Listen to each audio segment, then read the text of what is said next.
यह मथुरा नगरी है, एक सुंदर, बड़ी और खुशहाल राजधानी। यहाँ के महल, बड़े दरवाजे और रोशनी से भरी गलियां इसकी शान दिखाती हैं। इसी पवित्र नगरी में अब एक बहुत खास कहानी शुरू होने वाली है।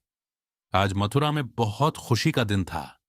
राजकुमारी देवकी का विवाह वसुदेव जी से हो रहा था। देवकी बहुत ही दयालु, नम्र और उजले स्वभाव की राजकुमारी थीं। वसुदेव जी समझदार, शांत और भरोसेमंद थे। लोग उनका बहुत सम्मान करते थे। देवकी के भाई कंस ने खुद रथ की लगाम पकड़ी हुई थी। उसे लग रहा था कि यह उसके परिवार के सम्मान का दिन है। चारों तरफ दीपक जल रहे थे, फूल बरस रहे थे और हर तरफ खुशी ही खुशी थी। लेकिन तभी अचानक माहौल बदल गया, जैसे सब कुछ एक पल के लिए रुक गया हो। हवा भारी हो गई और लोगों को लगा कि अब कुछ बड़ा होने वाला है। तभी आकाशवाणी हुई, कंस, देवकी का 8वां पुत्र तुम्हारा अंत करेगा। यह सुनते ही कंस का चेहरा बदल गया। उसकी खुशी तुरंत डर में बदल गई। डर ने उसके मन पर कब्जा कर लिया। उसी डर में उसने देवकी को मारने का सोच लिया। तभी वसुदेव जी आगे आए। उन्होंने शांत आवाज में कहा, देवकी को मत सताओ।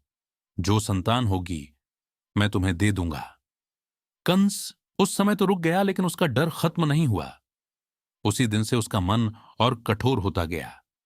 कुछ समय बाद कंस ने देवकी और वसुदेव को कारागार में बंद कर दिया। जिनके जीवन में अभी शादी की खुशी थी, अब उनके चारों ओर ठंडी पत्थर की दीवारें थीं। समय बीतता गया। देवकी की गोद भरती रही, लेकिन हर बार कंस का डर उनका सुख छीन लेता था। एक एक करके उनके छोटे बच्चे उनसे दूर कर दिए गए। यह बहुत बड़ा दुख था, ऐसा दुख जिसे कोई भी मां बाप नहीं सहना चाहेंगे। फिर भी देवकी और वसुदेव ने भगवान पर भरोसा नहीं छोड़ा। रात की चुप्पी में, आंसुओं के बीच उनकी प्रार्थना चलती रही। उनके मन में बस एक आशा थी, भगवान सब देख रहे हैं और एक दिन न्याय जरूर होगा। उधर गोकुल एक शांत, प्यारा और सरल गांव था। वहां गायें थीं, बछड़े थे, मिट्टी के आंगन थे और सादा सा सुख था। वहां के लोग भक्ति, सादगी और प्यार से भरा जीवन जीते थे। ऐसा लगता था जैसे गोकुल किसी दिव्य मेहमान का इंतजार कर रहा हो। वहां न कारागार था, न कंस का डर। वहां सिर्फ शांति थी। घर घर दीपक जल रहे थे, गलियां शांत थीं और सब कुछ बहुत सुकून भरा था। दुनिया को भले कुछ न पता हो, लेकिन भगवान की योजना धीरे धीरे आगे बढ़ रही थी। कारागार में भी अब कुछ बदल रहा था। देवकी जी के चेहरे पर एक अलग सी शांति आ गई थी। यह देखकर कंस और बेचैन हो गया। उसे लग रहा था कि कुछ होने वाला है। फिर वह पवित्र रात आई, जिसका इंतजार जैसे पूरी प्रकृति कर रही थी। आकाश साफ था, तारे चमक रहे थे, नदियां शांत थीं और हवा बहुत मधुर लग रही थी। ऐसा लग रहा था जैसे पूरी सृष्टि कह रही हो, अब वह पल आ गया है। आधी रात को कारागार के अंदर एक दिव्य प्रकाश फैलने लगा। देवकी और वसुदेव समझ गए कि यह कोई साधारण पल नहीं है। तभी श्री कृष्ण प्रकट हुए। पहले उन्होंने अपना दिव्य रूप दिखाया। उनके रूप में तेज था, शांति थी, करुणा थी और भगवान की शक्ति साफ महसूस हो रही थी। देवकी और वसुदेव ने हाथ जोड़कर उन्हें प्रणाम किया। तब प्रभु ने वसुदेव से कहा, मुझे अभी गोकुल ले चलो। उन्होंने कहा, गोकुल एक शांत और सुरक्षित गांव है, जहां सादा जीवन, गायों की सेवा और भक्ति का माहौल है। वहां नंद बाबा रहते हैं। वे गोकुल के मुखिया हैं, दयालु हैं, समझदार हैं और सबकी रक्षा करने वाले हैं। उनकी पत्नी यशोदा मैया बहुत प्रेममयी हैं। इस समय उनके घर एक कन्या ने जन्म लिया है। तुम मुझे वहां छोड़ाओ और उस कन्या को यहां ले आओ। ये सुनकर वसुदेव समझ गए कि उन्हें क्या करना है। तभी देवकी के मन में मां का डर जागा। उन्होंने प्रार्थना की, मेरे लाल, अपने को एक साधारण बच्चे जैसा दिखाओ, ताकि कोई तुम्हें पहचान न सके। फिर वही दिव्य रूप एक छोटे, सुंदर, नन्हे शिशु में बदल गया।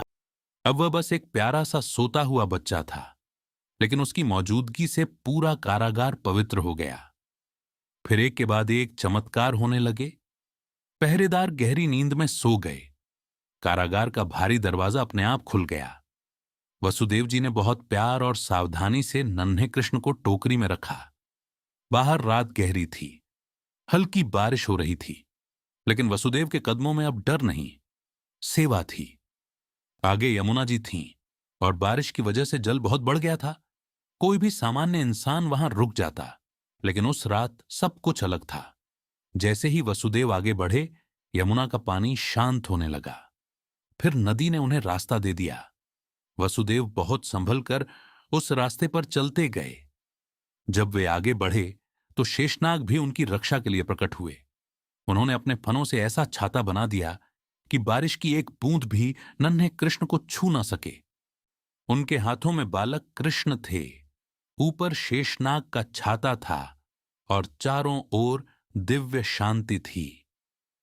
आखिरकार वे यमुना पार करके गोकुल पहुंच गए, जहां सब लोग गहरी नींद में सो रहे थे। गोकुल में नंद बाबा के घर उस रात एक और शिशु जन्मा था।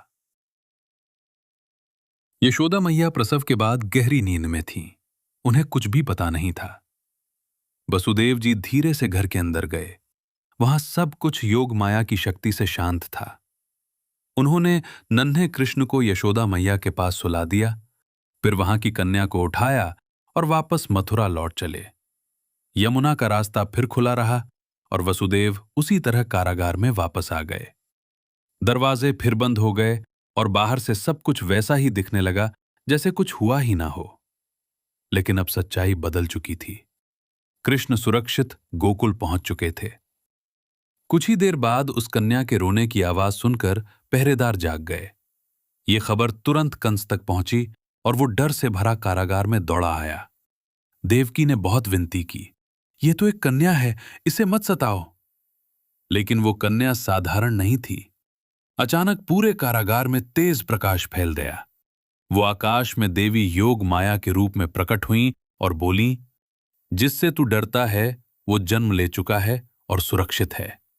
ये सुनकर कंस और भी घबरा गया, क्योंकि उसका डर अब और बढ़ गया था।